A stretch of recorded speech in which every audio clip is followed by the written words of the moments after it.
Hello, everyone. I'm Reverend Julian King's Afimoni. I'm glad to be part of this year's UN 16 Days of Activism on ending gender violence in women in ministry and women in general. Before I proceed, I'd like to appreciate the organizers of this program, the Root Sisters Fellowship International, in conjunction with the UN.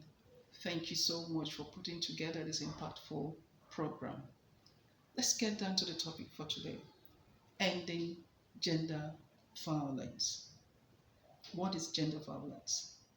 Gender violence is any harmful act that is directed to an individual based on gender, particularly to the girl child and the woman.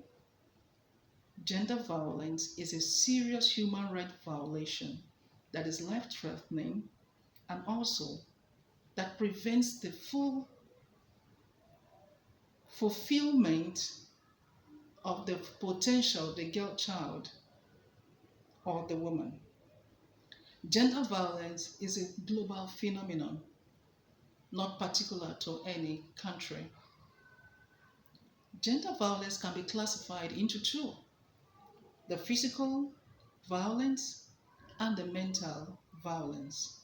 The physical talks about the beating of the woman, the rape of the girl child, the physical assault of the girl child, the forced marriage of the girl child, early marriage of the girl child, and possible the death of the girl child or the woman.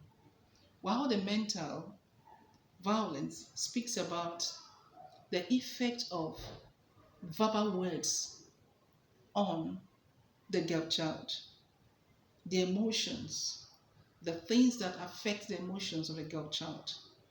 Let's see some of the causes of this violence, some of the causes of this gender-based violence on women. The first one here is the culture. The culture of every country varies. In some cultures, the women are not allowed to speak out even when they are in danger. In some cultures, the women are seen to be under the men, and therefore they are not to be heard. So this is already a violation of their human right. And also, we have the legal factor. Some countries as well do not have legal framework that protects the lives of the girl child. And they also do not have enforceable law against violators of this girl child or woman. Then we have the legal factor. The legal factor talks about women not being given space in politics. They don't have the space. They don't have a voice in politics. It's against the women.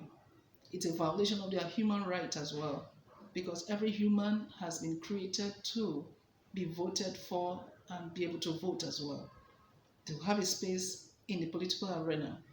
But in some countries, in some places, it's not allowed. Then, of course, you have the educational factor that speaks about the girl child being an illiterate or the woman being an illiterate, not educated. And if they are not educated, how do they know what to do when to do it? How do they know where to run to if their rights are taken away from them? How to seek redress and all of that. So these are some of the causes of gender-based violence. And let's see how it can be stopped. What do we do to stop it? The first thing is for us to do a proper advocacy on the women and their rights. And this can be done in schools, in churches.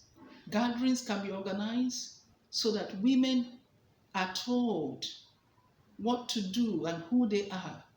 They should know their right as women and young girls. Then the second thing to do is to fund a girl child education. It's very important. When girls or women are illiterate, like I said, they lack the knowledge of what to do. First of all, the knowledge of who they are, and then the knowledge of what to do. And so in that case, you will notice that they can't do anything for themselves. they can't help themselves in any form whatsoever. Then you also have to do an education on the women as well. At this time, is educating them to speak out when there's a need for them to speak out. Educating them to speak up when there's a need for them to speak up. Telling them not to die in silence. If there's any need or reason for them to speak up, they should be able to speak up, because we are saying the gender violence on women must stop, whether in ministry or in the other side of life. That women must not be killed. Their rights must not be taken away from them. I lend my voice today with thousands of women across the world saying no to gender violence. Thank you.